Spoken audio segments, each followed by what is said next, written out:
El metro de la Ciudad de México no solo es uno de los sistemas de transporte más grandes y transitados del mundo, también es un escenario donde se han tejido todo tipo de historias oscuras, desapariciones inexplicables, crímenes atroces, leyendas urbanas y rumores sobre pasadizos ocultos. Así que pónganse cómodos y apaguen la luz, porque estos son 7 misterios sin resolver del metro de la Ciudad de México. Por cierto, este lunes 25 de agosto se estrena nuestro nuevo podcast catastrófico exclusivamente en la plataforma de Podimo, donde contaremos las historias más desgarradoras e intrigantes sobre las catástrofes más impactantes de la historia. En la descripción de este video te dejaremos un enlace donde podrás obtener la versión premium de Podimo completamente gratis durante 60 días para que puedas disfrutar de Catastrófico, así como de todo el contenido que Podimo tiene para ti. ¿Qué tal? Buenos días, tardes o noches, los saluda su amigo Nightcrawler. Sean bienvenidos a Mundo Creepy. Comenzamos.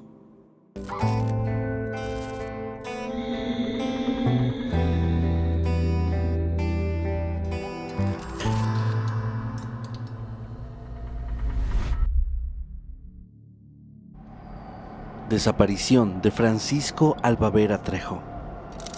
La rutina de Francisco Albavera Trejo, un estudiante de 22 años del Instituto Politécnico Nacional, transcurría sin contratiempos aquella mañana del 26 de marzo de 2012. Ese día, sus padres lo dejaron cerca de la estación Pantitlán, en el metro de la Ciudad de México, en la línea 1. Francisco ingresó al metro alrededor de las 6:40 am con dirección a la escuela, tal como quedó registrado en las cámaras de seguridad. Era hora pico y el flujo de pasajeros era intenso. Las videocámaras lograron captarlo en 3 momentos: caminando por los pasillos de correspondencia hacia línea 1, comprando un boleto en la taquilla y finalmente bajando las escaleras rumbo al andén. En esta última grabación, Francisco desaparece entre la multitud y esa fue la última vez que se le vio. Nunca subió a ningún tren y jamás volvió a casa. Cuando aquella tarde Francisco no regresó a la hora habitual y tampoco respondió mensajes, su madre Alicia Trejo supo que algo andaba muy mal. A las 4 p.m, angustiada, llamó al celular de su hijo y este solo entró al buzón. Poco después consiguió hablar con un compañero de su hijo, quien reveló un inquietante mensaje recibido desde el teléfono de él horas atrás. A tu amigo Paquito lo tenemos guardadito. Vamos a llamar a partir de las 12 para que empiecen a cooperar. No llamen a la policía o se muere. Al parecer, ese compañero, Rodolfo, había visto el mensaje desde las 2 p.m. y no avisó a nadie hasta que la madre de Francisco lo buscó. Todo esto era sumamente extraño. Alicia y su esposo acudieron de inmediato al Ministerio Público para denunciar la desaparición, solo para ser canalizados a la Fiscalía Antisecuestros, donde una funcionaria les dijo fríamente que no era como en las películas y que no saldrían corriendo a buscarlo solo porque ella decía que su hijo estaba desaparecido. Insinuó incluso que Francisco quizás se había ido de la casa por voluntad propia y sugirió a su madre hacer conciencia sobre su relación familiar antes de seguir perdiendo el tiempo. La autoridad trató la angustia de Alicia con desdén y les recomendó no difundir el caso por la seguridad de Francisco, prometiendo que los iban a contactar. Los padres, por esta razón, se sintieron ignorados y humillados. Durante días no hubo ninguna llamada de los supuestos captores y tampoco avances oficiales, y la familia entonces decidió tomar cartas en el asunto por su cuenta. Los Albavera reconstruyeron el trayecto de su hijo paso a paso, preguntaron en comercios cercanos a Pantitlán y hablaron con compañeros de escuela. Y así, 6 días después, el padre de Francisco logró acceder a las oficinas centrales del metro para revisar por su propia cuenta las grabaciones de seguridad del día 26 de marzo. Encontró esas 3 imágenes de su hijo entrando al sistema. Lamentablemente, la pista se esfuma justo cuando Francisco baja al andén repleto de gente, donde ninguna cámara lo pudo seguir. Más tarde revisaron también videos de la ciudad que lo mostraban caminando solo y tranquilo hacia la estación, sin ninguna clase de indicio de que estuviera en peligro o escapando de alguien. La investigación oficial avanzó torpemente. La fiscalía exhortó a Alicia a convencer a Rodolfo, el amigo que recibió el mensaje, de declarar formalmente, pues él seguía sin presentarse.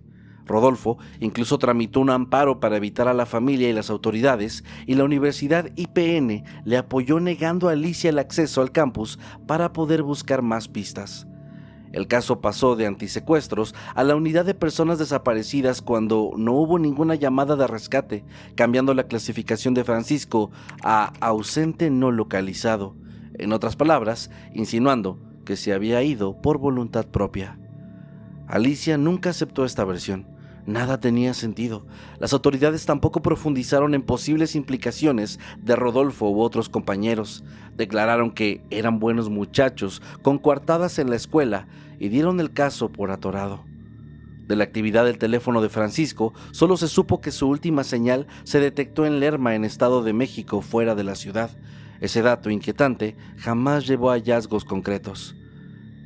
Con el pasar de los meses, la desesperación de Alicia creció. Vivía un doble infierno, la ausencia de su hijo y la apatía de las autoridades. En 2013 se unió a otras madres de desaparecidos en una huelga de hambre de 9 días frente a la Procuraduría General de la República, exigiendo acciones de búsqueda. Y aunque se anunció la creación de una unidad especial de búsqueda de personas desaparecidas, en la práctica nada cambió. Las instituciones que tenían que ayudar le dieron la espalda por completo. Y hoy, más de 13 años después, el paradero de Francisco Albavera sigue siendo un misterio. Su nombre engrosa la lista de miles de desaparecidos en la Ciudad de México. De 2015 a la fecha, se han registrado al menos 153 casos de personas que entraron al metro y nunca salieron. Hay quienes sugieren que este chico pudo caer en manos de una red criminal organizada de trata de personas, extorsión o algo más siniestro, mientras otros insinúan que su desaparición pudo encubrir disputas personales con sus compañeros. Pero nada se ha comprobado.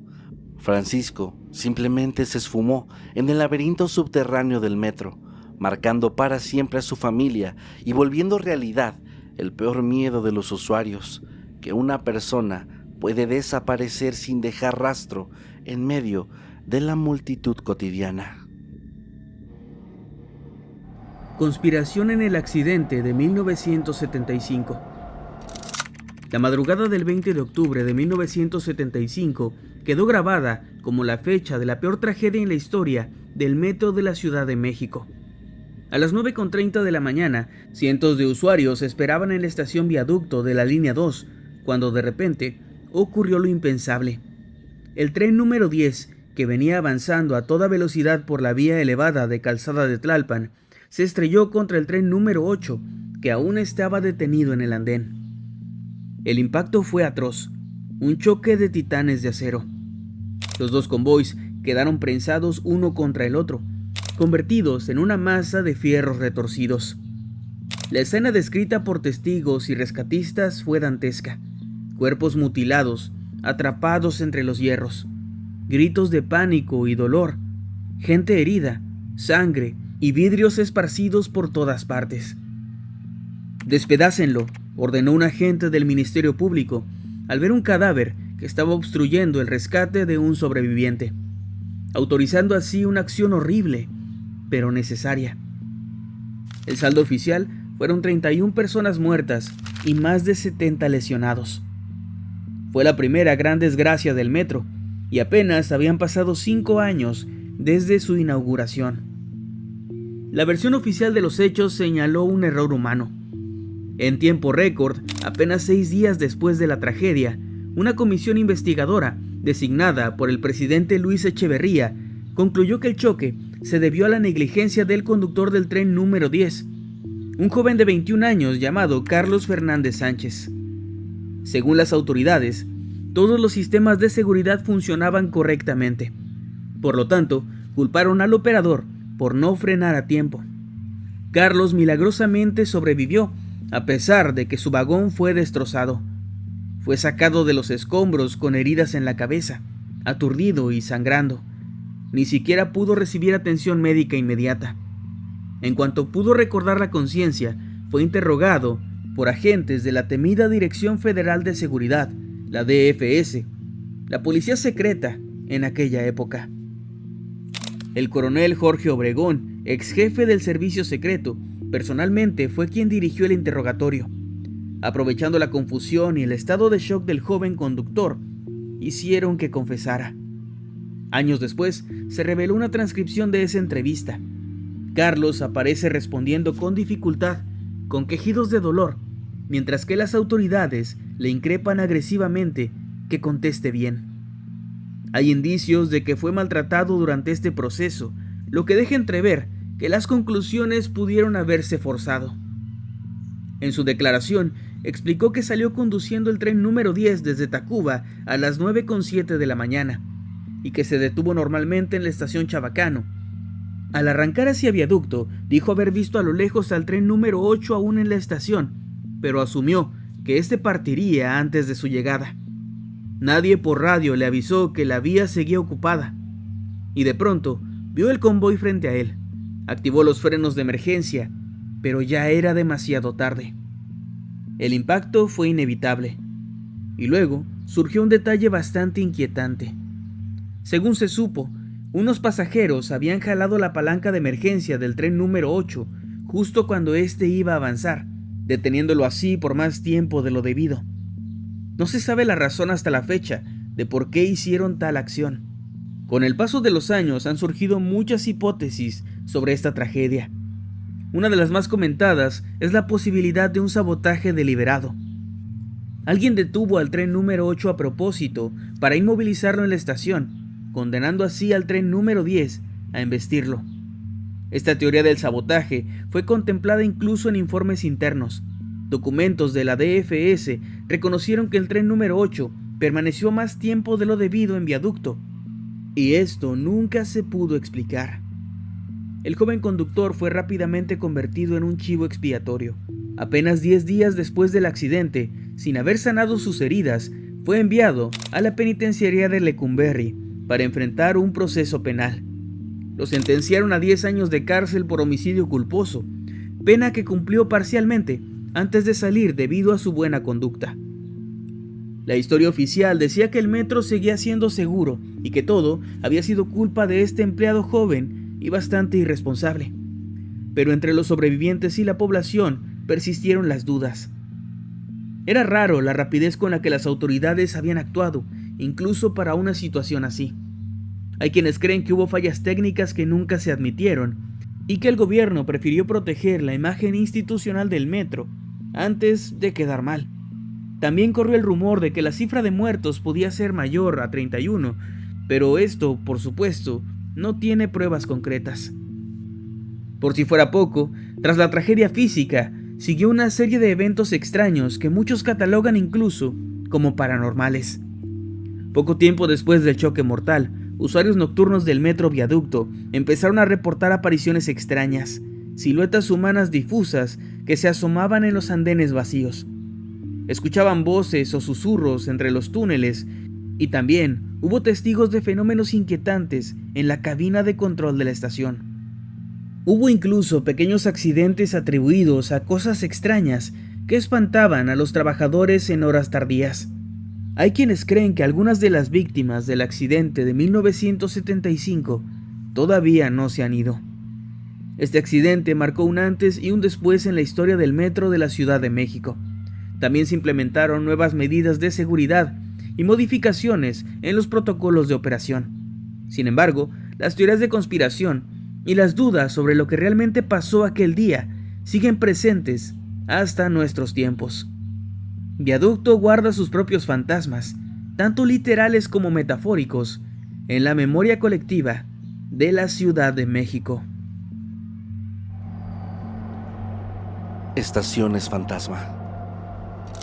Desde hace décadas corre el rumor de que el metro de la Ciudad de México esconde estaciones secretas entre sus vías, lugares prohibidos para el usuario común, vinculados a oscuros fines gubernamentales. La más famosa de estas leyendas urbanas es la supuesta estación llamada Transmisiones Militares, una parada fantasma que no aparece en ningún mapa oficial. La historia se ha contado desde los años 80 y recientemente revivió con fuerza gracias al Internet. Según esta leyenda, Transmisiones Militares sería una estación construida exclusivamente para uso del ejército mexicano, a la cual solo tendrían acceso las Fuerzas Armadas. Estaría ubicada más allá del actual terminal Cuatro Caminos, en la línea 2, dentro de las instalaciones de la Escuela Militar de Transmisiones, de ahí el nombre, y se dice que en caso de alguna emergencia nacional, por ejemplo, disturbios o necesidad de desplegar tropas en la capital, esta estación permitiría movilizar soldados rápidamente al centro de la ciudad, ya que la línea 2 conecta con estaciones estratégicas como Zócalo. En resumen, sería un andén oculto para fines de seguridad nacional.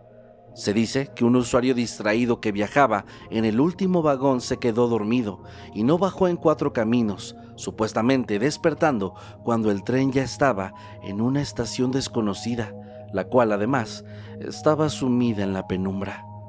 Antes de poder reaccionar, los soldados le habrían indicado que se quedara quieto. Hay versiones que cuentan que interrogaron al pasajero extraviado y lo escoltaron fuera con discreción, ordenándole no contar nada de lo que vio.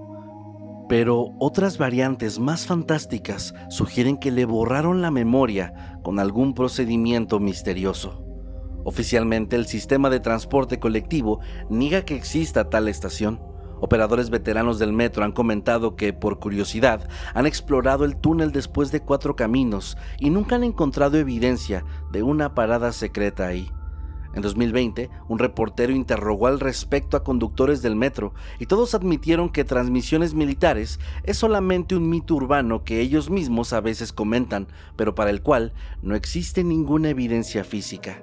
Pese a las desmentidas, la leyenda sigue muy viva y no es la única. Se habla de al menos 4 estaciones fantasma en el metro capitalino, cada una con su propia historia de misterio. Otra muy mencionada es la supuesta estación Bajo los Pinos, la antigua residencia presidencial. Desde la época de los 70 circulaba el rumor de que, debajo de los pinos, existía un andén secreto que era un refugio para el presidente en caso de una guerra o una revuelta. Asimismo, la línea 7, que corre a gran profundidad bajo Reforma, tiene sus propios mitos. Se dice que, al ser construida en plena Guerra Fría, se diseñó a propósito tan profunda, hasta 45 metros, para que sirviera como un refugio antiaéreo o antisísmico en caso de bombardeo. Otras leyendas rondan estaciones existentes, pero con giros fantásticos. Se habla de lagos subterráneos ocultos que inundan niveles prohibidos bajo estaciones del centro histórico, también de portales dimensionales en algunos de los túneles donde, si alguien se pierde, podría aparecer en otro lugar o en otra época. Estas ideas son más imaginativas, pero aún así, cuando uno camina por un pasillo solitario del metro a última hora del día, con el eco de sus propios pasos, es fácil entender por qué estas historias son tan populares. El metro, con sus 226 kilómetros de túneles, despierta tanto la fascinación como el temor a lo desconocido. Si bien no hay datos duros que confirmen ninguna de estas historias, forman parte del fascinante folclore capitalino que podemos encontrar caminando en las calles, escuchando alguna conversación o investigando en internet sobre historias que la gente que ha estado ahí cuenta todos los días. Hola. Si estás disfrutando de este contenido, por favor no olvides dejar tu like y suscribirte, así como ayudarnos mucho dejando algún comentario o recomendando nuestro canal con tus amigos. Si estás en una plataforma de podcast como Spotify, no olvides calificarnos con 5 estrellas. Muchas gracias y te dejo con el resto del video. Tiroteo en La Raza. Eran cerca de las 6 de la tarde del 28 de septiembre de 1995 en la estación La Raza, una hora de gran afluencia. Entre el gentío, un hombre llamado Ernesto Cruz subió a uno de los vagones. Iba solo, con el ceño fruncido y los ojos perdidos. De repente, ante la mirada atónita de los pasajeros, sacó un arma de entre sus ropas y en un instante, Ernesto abrió fuego indiscriminadamente contra los usuarios del vagón. El pánico invadió la escena, mientras que las detonaciones resonaban en el túnel cerrado. Algunos pensaron que se trataba de petardos o de una riña, hasta que vieron la sangre. El tiroteo fue breve, pero devastador. 2 personas murieron casi en el acto, acribilladas a quemarropa, y 5 más quedaron heridas de gravedad. Gritos, empujones y el caos absoluto reinaron en esos segundos. Muchos corrieron hacia el extremo opuesto del vagón, intentando ponerse a salvo. El tren, ajeno a todo aquel drama, llegó a la siguiente estación, mientras que algunos pasajeros forcejeaban con el agresor para tratar de desarmarlo. En medio de ese forcejeo, Ernesto también resultó con algunas lesiones leves, pero continuó amenazando con la pistola hasta quedarse sin escapatoria. Fue detenido en flagrancia por policías auxiliares del metro, que acudieron al oír los disparos. Afortunadamente no alcanzó a vaciar toda la carga del arma, de lo contrario, la masacre habría sido mucho peor. Toda esta historia es bastante impactante, pero lo verdaderamente intrigante y misterioso de este caso son las motivaciones de este hombre para hacer lo que hizo. Y es que nunca se aclaró del todo cuál fue el motivo que llevó a Ernesto Cruz a cometer esta atrocidad. Durante el juicio, su defensa intentó alegar demencia o trastornos mentales.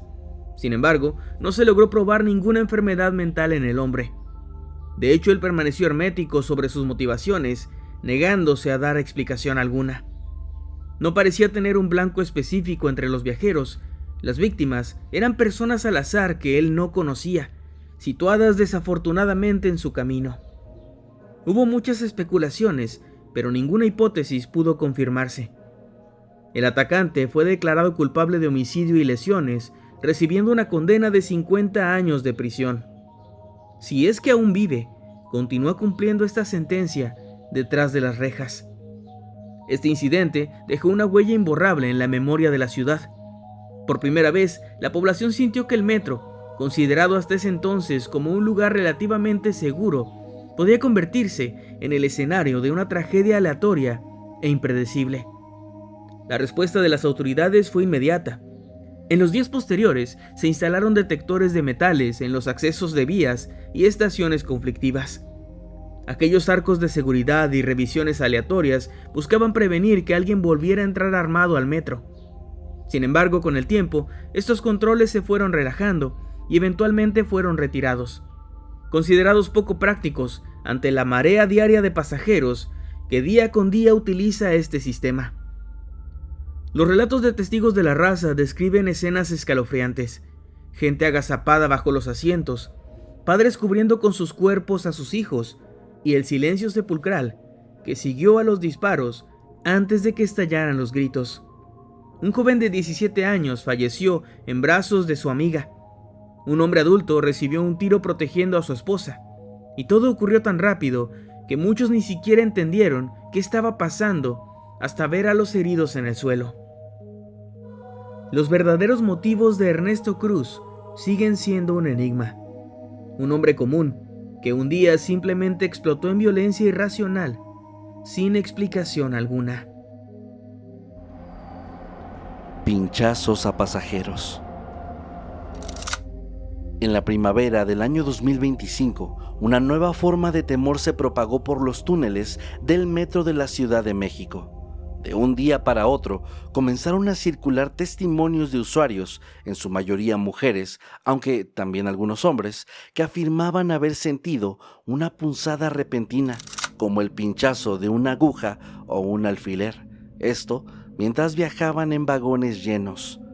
Acto seguido, describían mareos, adormecimiento en la zona pinchada o crisis de ansiedad, pensando que les habían inyectado alguna sustancia extraña. Para finales de marzo de este año, estos relatos dejaron de ser casos aislados y se convirtieron en una oleada de denuncias que alarmó a la capital entera. Las autoridades confirmaron rápidamente que había algo concreto detrás del miedo. A principios de mayo ya se habían abierto 41 investigaciones formales por denuncias de pinchazos en el transporte público, esto principalmente en el metro. De esos casos investigados, en al menos 15 las víctimas presentaban lesiones reales por punción, es decir, marcas comprobables de agujas, y en 4 casos, los análisis toxicológicos detectaron presencia de alguna sustancia estupefaciente dentro de sus cuerpos. Los números crecieron rápidamente con el tiempo. Reportes de la Fiscalía contabilizaron hasta 68 denuncias para finales de mayo, sumando incidentes en el metro, el Metrobús e incluso en vías públicas. La mayoría ocurrieron en líneas concurridas como la 3, Indios Verdes, Universidad, la 1 y la 2, especialmente en estaciones de transbordo o muy aglomeradas como Centro Médico, Hidalgo, Bellas Artes, Indios Verdes y Valderas. México es un país tristemente acostumbrado a la violencia. En la imaginación colectiva brotaron enseguida teorías aterradoras sobre el objetivo de estos ataques: robos, secuestros express, ataques con enfermedades como VIH o incluso intentos de raptar personas adormeciéndolas para la trata u otros fines siniestros. Pero esta no es la primera vez que surgen este tipo de historias, pues ya desde los años 80 se contaba la leyenda urbana de las jeringas infectadas con SIDA, que supuestamente eran dejadas en sitios como las butacas del cine, los juegos infantiles de establecimientos como McDonald's y, por supuesto, el transporte público. Tras varias semanas de caos, la Fiscalía de la ciudad informó que no había indicios de secuestros consumados, ni extracción de órganos, ni nada tan extremo derivado de los pinchazos. De hecho, muchos de los pinchazos parecían estar relacionados con robos. Se detenía a la víctima con el susto o el efecto del fármaco y en el desconcierto le sustraían sus pertenencias. En 3 casos hubo detenidos infraganti, hombres a quienes se les encontraron jeringuillas y algunos objetos robados de las víctimas. Estas personas actuaban probablemente en grupo, como carteristas que añadieron una aguja con sedante a su repertorio delictivo. Sin embargo, no todos los incidentes se explicaron así. Hubo quienes reportaron pinchazos, sintieron el dolor, pero no presentaron rastro de droga alguna en su organismo. Y también ocurrió lo contrario. Un par de usuarios sufrieron síntomas de sedación fuerte, sin recordar haber sentido el pinchazo, aunque después en el hospital les hallaron pequeñas marcas punzantes. La paranoia en el metro alcanzó niveles realmente altos. En redes sociales, especialmente en grupos de vecinos y chats, se compartieron advertencias. Algunos mensajes virales exageraban la situación, diciendo que bandas organizadas estaban inyectando ketamina para secuestrar a mujeres jóvenes. Hubo histeria colectiva en ciertos momentos, pasajeros gritando porque sintieron algo y deteniendo trenes. En uno de los incidentes más comentados, en la estación Centro Médico, los usuarios activaron la palanca de emergencia y provocaron una detención repentina de un convoy cuando una chica gritó que la habían picado.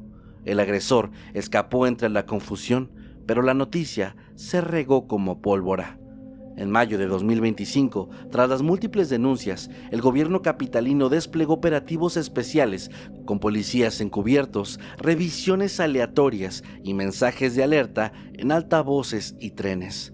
Con el tiempo, los casos fueron disminuyendo, pero los usuarios todavía se mantienen alerta, pues nunca se sabe cuándo podría ser víctima de uno de estos misteriosos pinchazos. Maleta con restos humanos en la estación San Antonio. En la víspera de Navidad del año 2013 se hizo un hallazgo macabro en el metro que parecía sacado de una película de terror. La noche del 21 de diciembre, cuando el bullicio habitual bajaba y la estación San Antonio de la línea 7 comenzaba a despejarse, un policía auxiliar notó una maleta de viaje abandonada en las escaleras de acceso. Era una maleta grande y rígida de color oscuro. Podría haber sido solo equipaje olvidado por algún pasajero. Pero rápidamente el policía notó algo inquietante. De la maleta salía un ligero hilo de líquido oscuro y un olor extraño. Con precaución, el agente abrió la valija y quedó horrorizado. Dentro encontró el cuerpo mutilado de una mujer joven, sin cabeza y sin manos. La escena era espeluznante. El lugar fue acordonado de inmediato. Al revisar más a fondo, los peritos hallaron que el cadáver pertenecía a una mujer de entre 25 y 35 años. Estaba envuelto en bolsas de plástico negro aseguradas con cinta adhesiva. Junto a los restos había un mensaje escrito en una cartulina, firmado supuestamente por un grupo del crimen organizado. El contenido exacto del mensaje nunca fue revelado al público, pero se supo que contenía amenazas y siglas que sugerían un ajuste de cuentas entre delincuentes. Las cámaras de seguridad de la estación fueron revisadas minuciosamente. En ellas se vio a un hombre de aproximadamente 40 años, estatura baja, de alrededor de 1,5 metros, tez morena y complexión delgada, cargando la maleta dentro de la estación ese mismo sábado por la noche. Las autoridades difundieron un retrato hablado con esas características.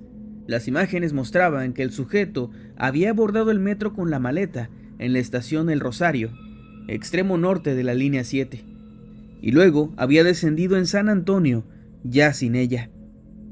En la secuencia de video, el sospechoso porta además otra bolsa de mano más pequeña cuando sale de la estación San Antonio, por lo que se presume que en esa bolsa extra podría haber llevado la cabeza y las manos de la víctima, separadas del cuerpo para deshacerse de ellas en otro sitio y dificultar así la identificación de esa chica.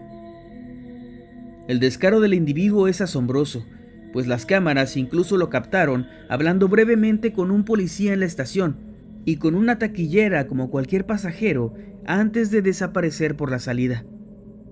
En esas interacciones casuales nadie sospechó lo que contenía su equipaje. Algunos especularon que podría tratarse de un feminicidio cometido por una pareja o conocido de la víctima, intentando despistar a las autoridades simulando un acto del crimen organizado. La Procuraduría de Justicia capitalina tomó el caso con sigilo. Con la evidencia de video y testimonios, siguieron la pista del hombre de la maleta. Hubo versiones de que escapó rumbo al Estado de México. Pocos días después, surgió información de un posible detenido, pero las autoridades locales guardaron silencio y no se supo públicamente de capturas concretas. Al final, para la población en general, el crimen quedó envuelto en misterio, pues nunca se anunció oficialmente el esclarecimiento total de estos hechos. Hoy, a más de una década, pocos recuerdan el caso, aunque los policías de vez en cuando realizan recorridos con perros entrenados en detección de restos humanos y sangre, buscando evitar que otro incidente similar pueda repetirse en las instalaciones del metro. ¿Quién era la víctima y quién era el perpetrador? Es algo que sigue siendo un misterio. La misteriosa reaparición en observatorio. No todas las historias del metro terminan mal. Algunas, aunque envueltas en misterio, llegan a un final feliz, por más extraño que éste sea. Tal es el caso de Mariela, una joven cuyo nombre real reservamos por ser menor de edad en su momento. Mariela tenía apenas 11 años cuando desapareció en el año 2017 en el municipio de Naucalpan, Estado de México. Su familia la buscó desesperadamente. Se emitió una alerta Amber con su fotografía, pero los años pasaron y no había rastro de ella. Algo curioso es que se sabe que se activaron alertas por Mariela en 2 ocasiones, la primera en 2017 y la segunda en 2020, lo que sugiere que quizás volvió a aparecer y se extravió una vez más, o que hubo nueva información, algo bastante confuso. El punto es que en junio de 2022, en la estación Observatorio, los policías notaron algo inusual. Había una adolescente deambulando, sola, desorientada, cerca de la entrada. La muchacha lucía nerviosa, con la mirada perdida, y se acercó a los oficiales pidiendo ayuda para entrar al metro porque no tenía dinero para el boleto. Dijo que quería llegar a Naucalpan, donde supuestamente vivía su familia. Los policías, al verla siendo menor de edad y en ese estado, la llevaron al cubículo del jefe de estación para saber más. Al principio la joven afirmó tener 16 años y dio algunos datos personales, pero de pronto, en medio de la conversación, cambió de opinión y dijo que mejor no iría a su casa, que intentaría buscar a otros familiares y no dio mayores explicaciones. Esta actitud desconcertó a los agentes, pues había algo en su historia que no cuadraba, así que procedieron a indagar más. Aplicando los protocolos, el personal médico revisó a la mujer. Estaba físicamente bien, solo con una crisis nerviosa evidente. Al correr su nombre en la base de datos, saltó la alerta. Coincidía con una menor reportada como desaparecida en el año 2017 y 2020. La chica había aparecido 5 años después en el metro. Los policías casi no podían creerlo. De inmediato notificaron a la Fiscalía Especializada en Menores y trasladaron a la chica a sus oficinas para poder reunirla con su familia. Sin embargo, el misterio de Mariela distaba de aclararse del todo. ¿Dónde estuvo durante todo ese tiempo? ¿Por qué desapareció? ¿Y qué fue lo que le ocurrió?